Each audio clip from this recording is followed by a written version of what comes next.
Think about it. Shouldn't everyone play by the same rules? We're talking about fairness on a global scale. But what happens when the referees themselves are bending the rules? That's the question Indian Minister S. Jaishankar is raising. And he's pointing fingers at the West. Jaishankar, India's top diplomat, is known for speaking his mind.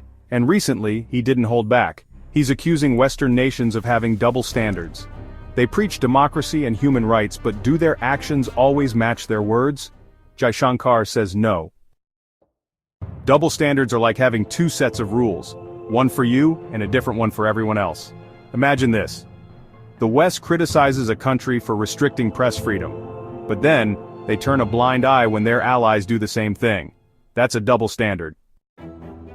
Jaishankar goes further. He says the West uses propaganda to control the narrative about other countries, especially India. They highlight issues that fit their agenda and ignore the positive developments. This, he argues, shapes global opinion unfairly. Case in point, when the West turns a blind eye. Let's talk about examples. The West often criticizes developing nations for their environmental records, but are they doing enough themselves to combat climate change? Some argue that their consumption patterns are a major part of the problem. Where's the accountability there? India under the microscope.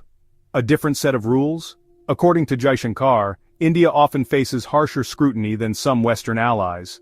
When there are incidents of religious intolerance in India, it makes headlines globally. But similar issues in other parts of the world don't always get the same attention. Is this fair or is it a double standard at play? The price of hypocrisy. This isn't just about hurt feelings. These double standards have real consequences. They erode trust in the international system. When the West doesn't practice what it preaches, it weakens its moral authority, and ultimately, everyone loses out. A call for consistency. Jaishankar's message is clear.